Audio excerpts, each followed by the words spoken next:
Tá, pessoal, então depois da explicação do Adiel e do Roberto aí, eu vou tentar falar um pouco sobre a utilização dessa ferramenta em sala de aula mesmo, não é? De que forma que ela foi utilizada e que alguns dados que ela gerou que eu trouxe para demonstrar aqui para vocês. Eu peguei aqui os dados de uma turma que a gente utilizou, a primeira fase do curso de letras, português, tá? E essa turma ela tinha 53 alunos matriculados, tá? Mas no início a gente resolveu colocar que a anotação ela era facultativa. O aluno utilizava a ferramenta de acordo com a vontade dele, né? A gente não impôs, ó, você vai ter que usar a ferramenta. Então, desses 53 alunos, 21 utilizaram a ferramenta para fazer a leitura, né, e fazer anotações durante a leitura, né? Os outros alunos resolveram fazer apenas a leitura sem fazer a anotação.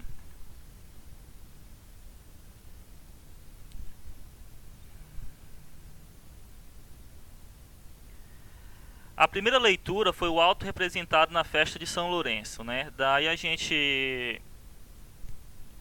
pegou essas anotações, ao todo foram 392 anotações e a gente tipificou essas anotações, não é? Então a maioria, 63% dessas anotações, elas eram comentário, né? Aí nós temos dúvida, 6%, explicação, 17%, né? Porque os alunos às vezes davam o significado das palavras ou de uma expressão. Pergunta 8% e pesquisa 5%. Né? A pesquisa era quando o aluno ia lá, via o trecho, fazia uma anotação e dizia, ó, isso aqui eu posso encontrar mais informações nesse site aqui, eu posso encontrar mais informações a partir desse... Eu li esse livro aqui, eu percebi que tem mais informações aqui, o aluno fazia uma anotação e a gente percebia que ele acrescentava informações àquela anotação.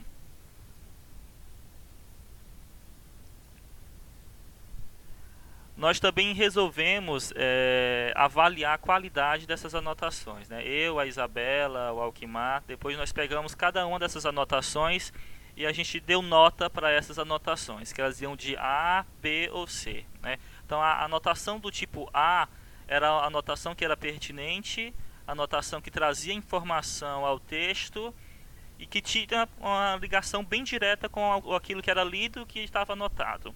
A anotação do tipo B era aquela que era relativamente tinha alguma certa pertinência, e a anotação do tipo C a gente não conseguia perceber nenhum tipo de relação entre o que era anotado e entre o que foi lido. Lembrando que essa avaliação ela foi feita da seguinte forma: a Isabela lia os comentários e dava a nota dela. Eu lia os comentários e dava a minha nota, e o Alquimar lia os comentários e dava a nota dele. Daí a gente meio que tirava uma média a partir disso aí. Quanto eu ficava em dúvida ainda sobre a qualidade, uma outra pessoa, a gente dava a anotação para outra pessoa avaliar e aí a gente tirar a dúvida a partir disso aí, de que nota que ia receber essa anotação. Então a gente pode perceber aí que a maioria das anotações ela tinha um conceito A.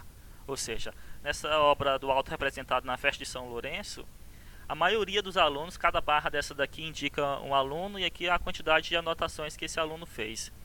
Então, a maioria das anotações, inclusive tem alunos que só fizeram anotações de tipo A, tá? A maioria dos alunos eles tiveram anotações com conceito A, né? Alguns com conceito B e poucos com o conceito C.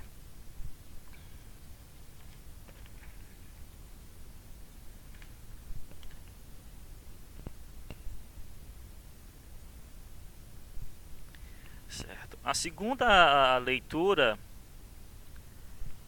foi de uma antologia de poemas de Gregório de Matos, né? O professor da disciplina, no caso o professor Alquimar, ele selecionou 21 poemas do Gregório de Matos e fez ali uma antologia para que os alunos fizessem a leitura desses poemas. Nessa segunda leitura, 28 alunos aderiram a fazer a leitura com as anotações. Então a gente percebeu que no início 21 alunos que quiseram utilizar a ferramenta na primeira leitura, e na segunda leitura 28 alunos aderiram à utilização da ferramenta. No caso agora foram feitas 348 anotações, e elas foram divididas aí da seguinte forma, né? O comentário ele teve 55%, pesquisa 4%, pergunta 12%, a gente percebe aqui que aumenta a quantidade de pergunta. A quantidade da explicação também aumenta de forma, né, exponencial. Eu acredito que por conta dos poemas às vezes trazerem uma certa complexidade para alunos da primeira fase, então toda palavra que o aluno via que ele não conhecia, ele tentava dar uma explicação para aquela palavra, ou para aquela explicação, ou para aquela expressão, ou até mesmo para um lugar que era citado no poema, e aí ele tentava acrescentar ali uma informação, né, explicando aquele texto ali, aquela palavra, o que ela significava. E 4% corresponderam à dúvida, não é?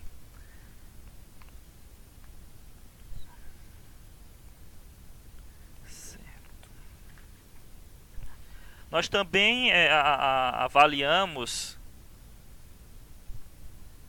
a qualidade dessas anotações, não é? E a gente pode perceber aqui que já teve mais anotações com conceito B e com conceito C do que na primeira leitura, né? Então, com o conceito C aqui a gente percebe que tem um pouco mais de anotações e com o conceito B também. Talvez a gente acredita, né, que isso se dê realmente pela dificuldade dos alunos ainda estarem na primeira fase e ainda não terem conhecimento para fazer uma boa leitura dos poemas e acrescentar informações pertinentes, né?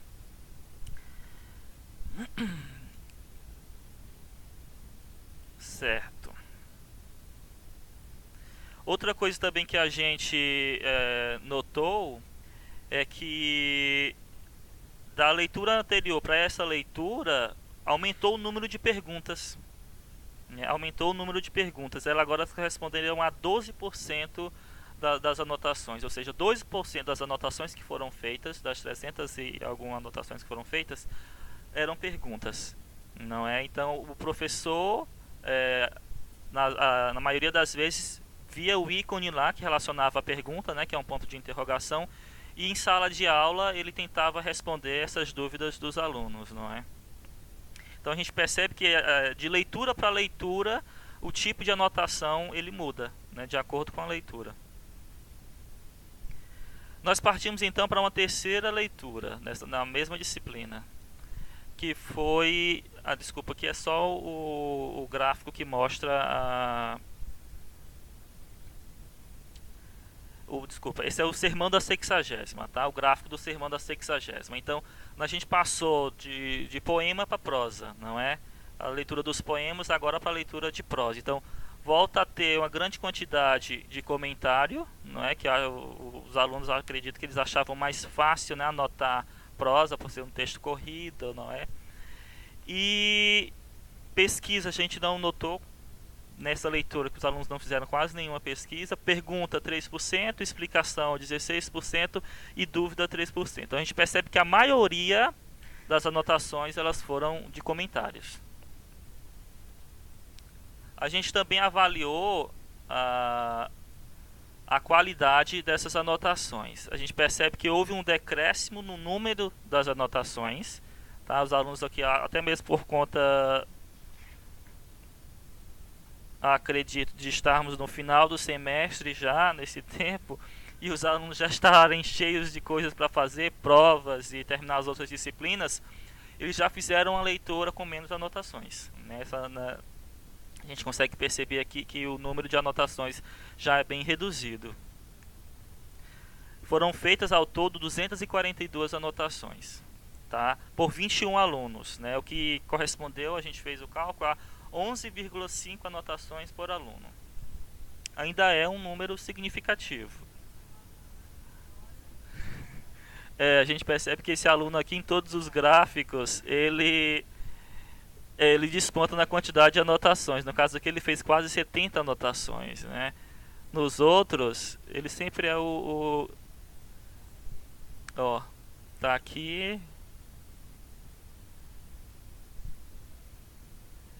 Tá aqui também, tá? Sempre é um dos que mais faz anotações.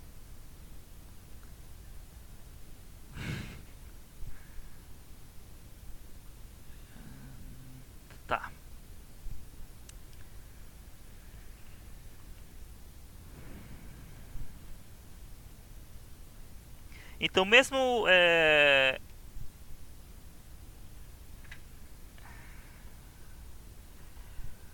com a mudança do gênero, a gente também percebeu, né, que houve uma mudança também no tipo das anotações. Agora percebeu agora que o número de perguntas e dúvidas ele foi bem menor nessa terceira leitura, né?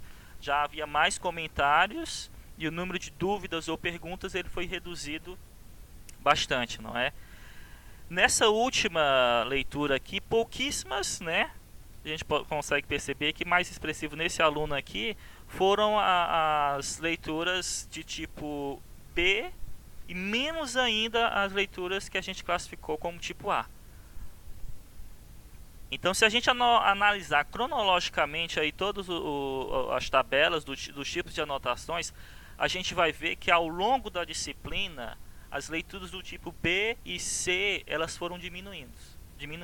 E aí as leituras de tipo A, elas ficaram predominantes. É claro que isso também, não digo que está 100% relacionado ao uso da ferramenta, né, da explicação que o professor dava, das anotações que os alunos iam fazendo em sala de aula, mas também está relacionado com a própria evolução do aluno, não é?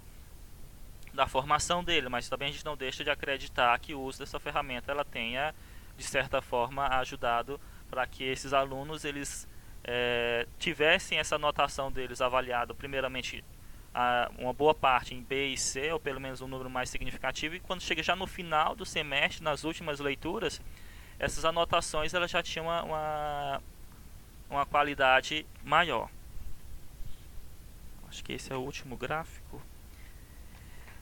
É isso, tá? Esse foi apenas uma das turmas que a gente analisou. Esses dados representam apenas uma das turmas que a gente analisou. Pesquisas futuras que a gente está pensando em fazer estão relacionadas a, por exemplo, classificar de que forma que a leitura do aluno melhorou com a utilização dessa ferramenta, né? Ontem a Dolores estava explicando sobre a ferramenta deles lá em Madrid, que é o Anote, né? Que diferente da nossa aqui, que trabalha com arquivos em formato HTML, lá eles trabalham com arquivos em formato imagem, não é? E uma das coisas que ela percebeu com os alunos dela durante a utilização dessa ferramenta de anotação lá é que o número de copiar e colar que havia nas resenhas ele diminuiu bastante, ou seja, nas primeiras resenhas que os alunos tinham que fazer da leitura, você conseguia perceber muitos trechos que os alunos tiravam da internet, então, davam um Ctrl+C e jogavam lá na resenha com um Ctrl+V, né? A gente vai tentar fazer essa mesma experiência aqui para perceber de que forma, que aqui também os alunos têm que fazer uma resenha, né, após a leitura das obras, os alunos eles têm que fazer uma resenha. E a indicação é que essas anotações elas contribuam para que ele possa fazer essa resenha melhor. E a gente vai tentar analisar, antes do uso da anotação, de que forma que a gente poderia perceber se copiar e colar lá esse certo plágiozinho que os alunos faziam, e após o uso da ferramenta de anotações, se isso permaneceu ainda ou se isso diminuiu.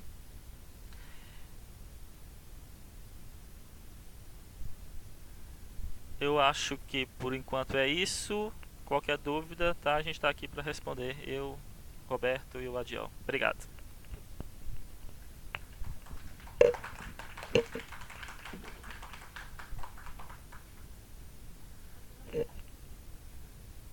Então agora a gente pode abrir para as perguntas. Alguém tem alguma pergunta? Até aqui, por favor.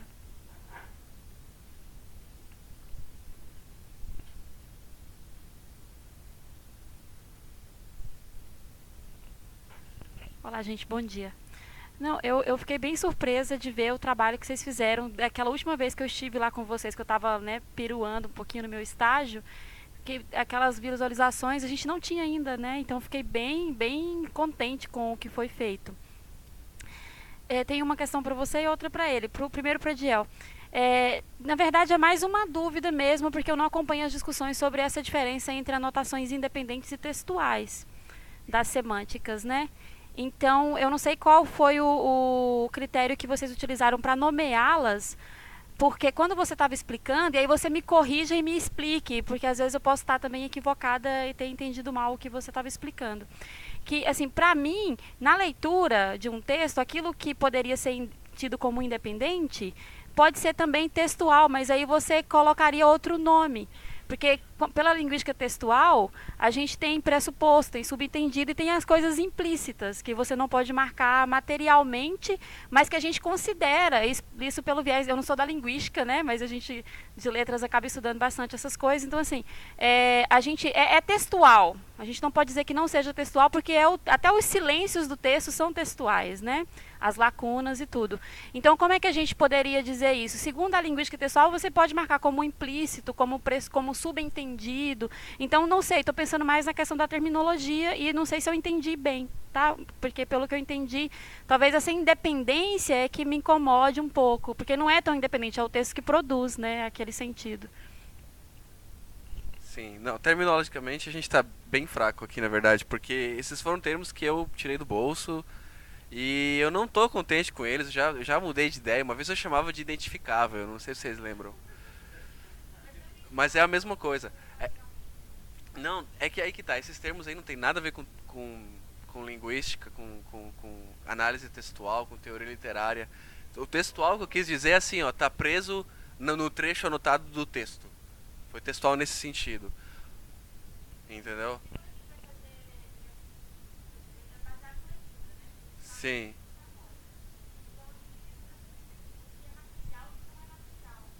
Sim.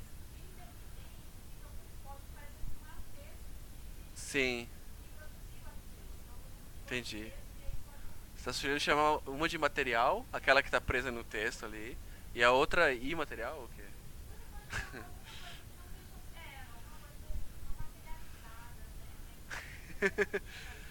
Sim, a gente tem que achar uns termos legais, assim. Sim. O pior dessa história é que é assim, ó. Não é independente do texto. De uma certa forma, porque.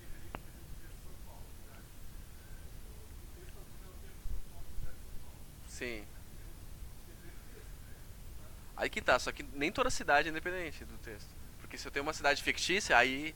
Então aí já não é uma característica nem da classe, é uma característica da instância. Aí complica. Sim. O que? Qual? Ah.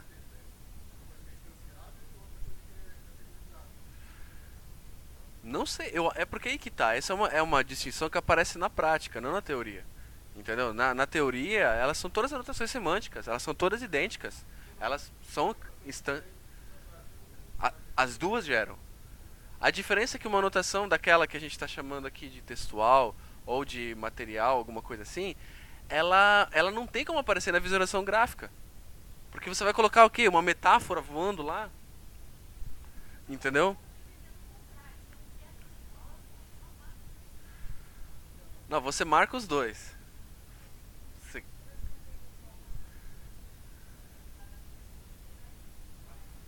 É,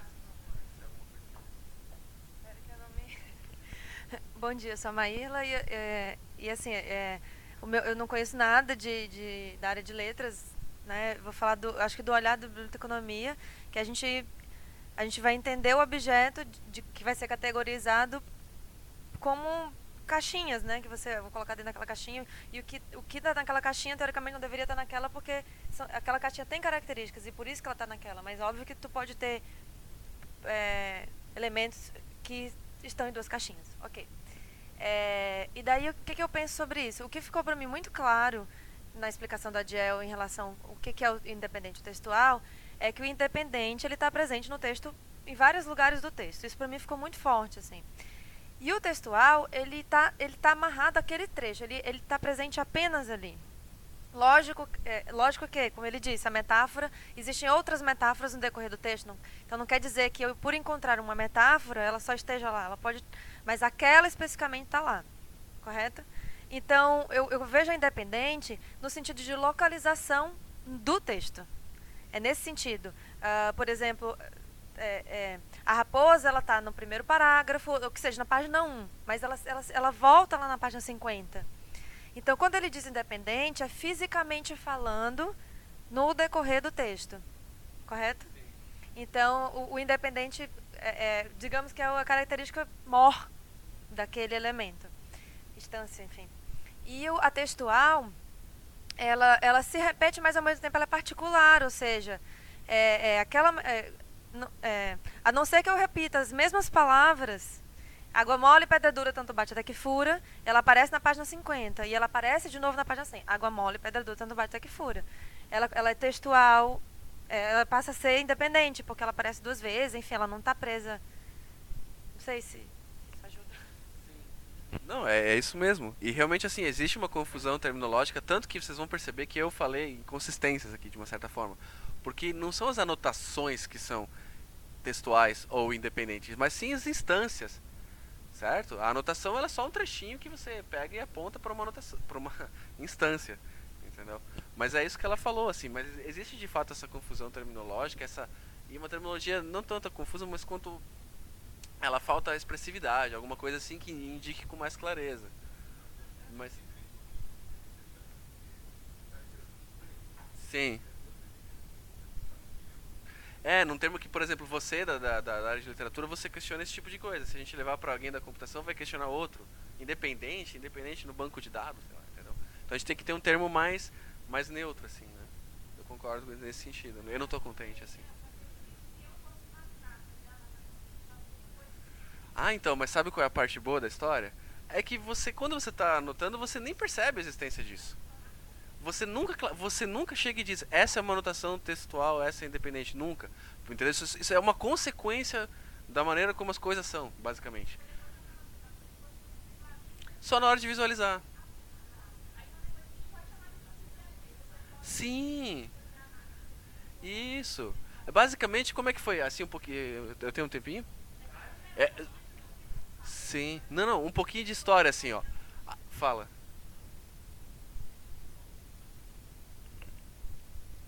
Acréscimo.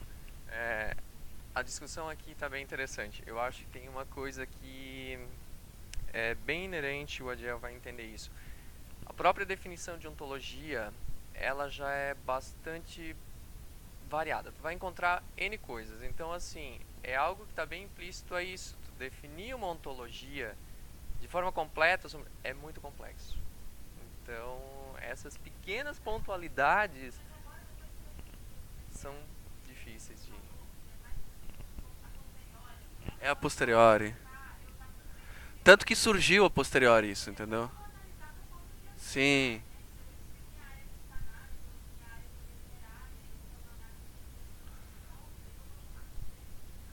Com certeza. Sim. Não. Não. Não, não fui claro nesse sentido. Não.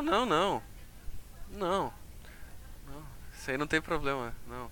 É que no fim das contas, isso aí começou a surgir quando a gente precisava fazer relação entre personagens. Você precisa dar um nome pro personagem pra você identificar outra personagem. Você não quer abrir um monte de ícone na tela e sair clicando, é esse, não é? Das caixinhas. Então, todas as anotações elas são postas em caixinhas, só que umas caixinhas elas são de cores diferentes, assim, mas quando você está anotando, você não percebe isso. Você vê, é mais na hora de visualizar, de explorar, de utilizar aquele conhecimento que você está gerando. Mais nesse sentido. Sim, você é obrigado a categorizar. Sim. Sim. Bom dia. Primeiro, parabéns, né? Porque é muito legal isso aí. Eu fiquei, assim, super satisfeito de ver. Eu vi que vocês trabalham com uma ontologia pronta, né? E, assim, vocês trabalham dentro de um contexto de literatura que não é o contexto que eu trabalho, né? Então, assim, na verdade, vocês estão aplicando isso dentro de um determinado contexto. Mas eu enxerguei na ferramenta N outras potencialidades, assim, que vocês podem desenvolver, enfim, podem criar uma porção de coisa. Vocês pensam em trabalhar com isso, por exemplo, como aberto de uma forma genérica com ontologia? Por exemplo, eu vou lá, né, eu quero trabalhar com um livro de física, por exemplo, um livro de estatística, sei lá. E aí eu escolho uma ontologia, né, trago a ontologia, insiro, e faço as marcações. Inclusive, assim, não só trazer ontologia, mas como trazer vocabulários também. Né? Então, trazer outros vocabulários, DC, FOF, enfim, a gente tem outros vocabulários que trabalham em ontologia. E aí fazer essas marcações dentro de outro tipo de literatura ou outro tipo de não só literatura, mas como também outros tipos de texto, que pode ser texto científico, acadêmico, enfim, não necessariamente literatura. Se vocês pensam em fazer isso, né, se vocês têm perspectiva de fazer isso, e até assim, eu vendo aí, fiz uma possibilidade, por exemplo, de vocês definirem pontos de link data para associar com outros ambientes. Então, por exemplo, a partir do momento que eu vou fazer eu vou fazer não é um select, né, uma consulta, na verdade, porque é com SparkQuery, eu vou para um ambiente, sei lá, Wikipedia. Aí eu estou lá no DBpedia lá buscando um termo tipo, sei lá, Frankenstein. E aí eu vou, através daquilo lá, chegar a um texto que foi marcado por vocês nesse contexto. Então, mas para isso ele teria que ter sido referenciado a esse ambiente. Então, disponibilizar esse corpus de alguma forma para que ele permita a interação da biblioteca de vocês de literatura, mas qualquer outra biblioteca que tiver, ou do Moodle se estiver aberto, enfim, com esses contextos de link data. Então, assim, são coisas que eu penso em termos de generalidade. Acho que a minha pergunta era mais dessas. E uma outra coisa que eu ia perguntar, quando vocês fazem a marcação da notes, vocês estão usando um texto em HTML. Como que esse texto virou HTML? Entendeu? Assim, eu tenho um livro, como que esse texto virou HTML para fazer as marcações? Vamos por partes. Primeiro, assim, o Daily Notes, desde o início, a gente...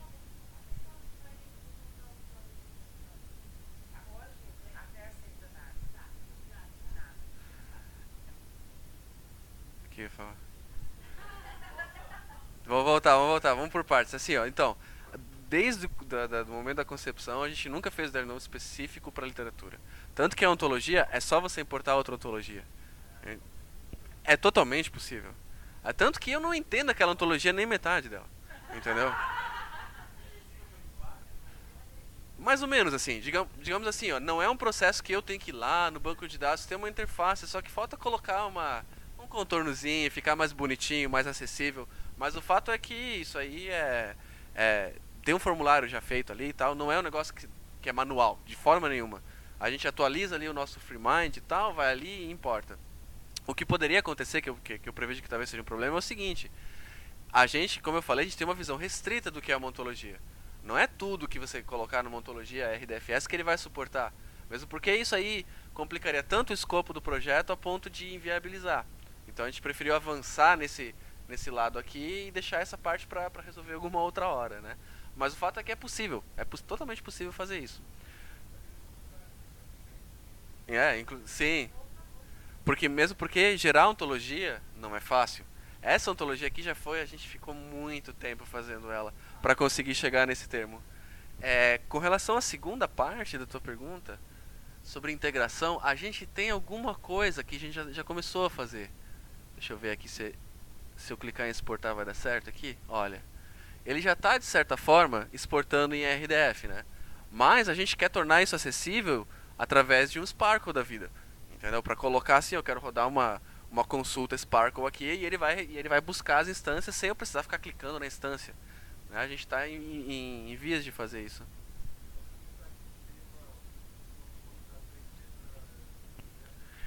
Sim, Esse Open Annotation aqui é padrão, a gente não está inventando nada do que está aqui. A gente simplesmente usou a tecnologia existente.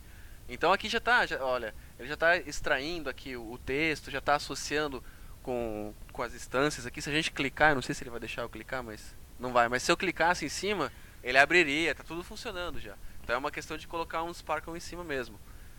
Tinha uma terceira coisa que você perguntou, do HTML. Bom, o Nupil já vem há muito tempo digitalizando obras.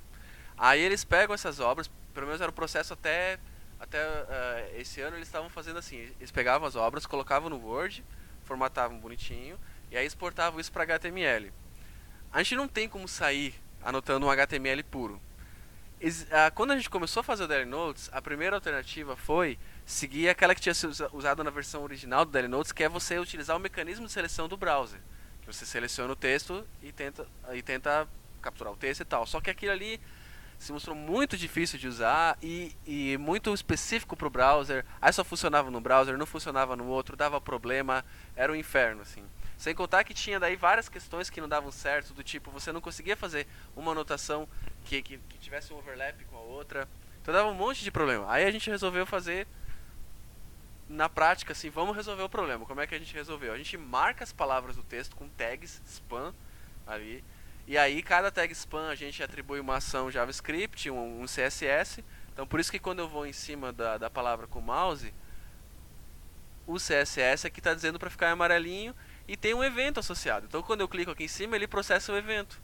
E aí tem algoritmos aqui para determinar a cadeia de texto de uma palavra até outra, etc. Não sei se era bem isso. Não é isso.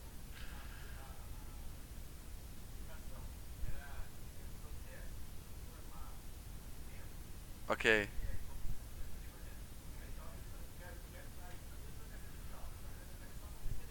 Sim.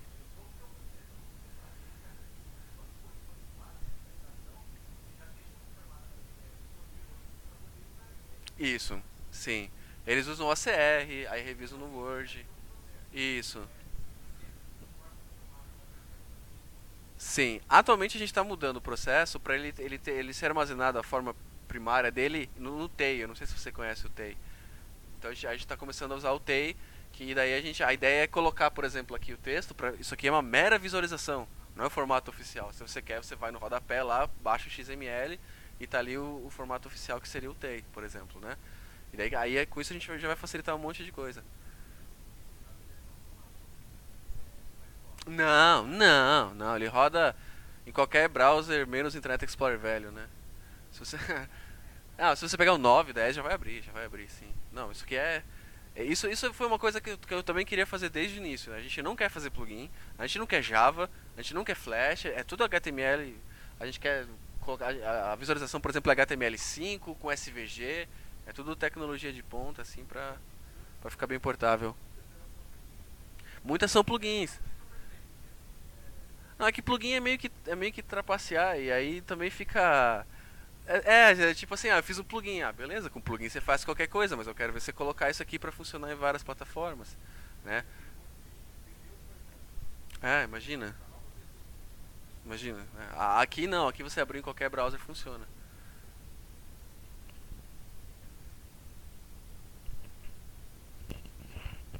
É isso? Mais alguma pergunta?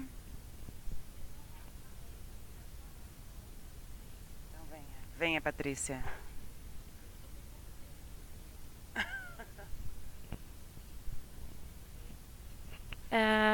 Há algum tempo, deve ter uns 3 meses, eu estava lá em Goiás, em Goiânia, com uma professora da UFG, Federal de Goiás, e ela está muito querendo falar com vocês para conhecer mesmo a ferramenta. Eliana Moraes, ela é da linguística, na verdade, análise do discurso, e tem o livro, aquele que eu trouxe, Anotações de Aula. Mas ela trabalha mais na perspectiva da formação do aluno, a questão da leitura, voltada para a questão de linguística, mas ela queria conhecer, porque a tese dela, que é esse livro, vai até a parte do digital, mas ela não tinha conhecimento dessa ferramenta. Então, eu vou ver se eu falo com ela para ela ver, de repente até fazer algum tipo de pesquisa junto, alguma coisa assim. Né? E alguém que não entende de ontologia, mas entende muito mais de análise textual, que às vezes serve de alguma forma para poder categorizar algumas coisas. Né? Era só isso. Então tá, muito obrigada. E agora a gente tem a palestra do Fábio.